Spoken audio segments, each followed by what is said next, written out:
Meu nome é José. Eu entrei na polícia. Eu queria ser uma pessoa da justiça. Mas quando eu entrei eu percebi que não era isso. Agora quem sou eu? Sou um policial corrupto que só vive por dinheiro. Não ligo por nada.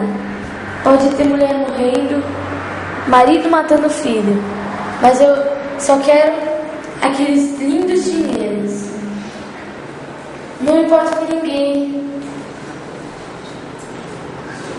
Com ninguém e com nada. Nada pode me superar. Porque eu sou um policial melhor que todos.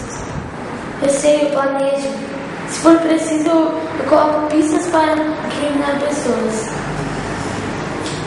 Falam que eu não tenho alma, mas eu tenho. Eu tenho alma com poder.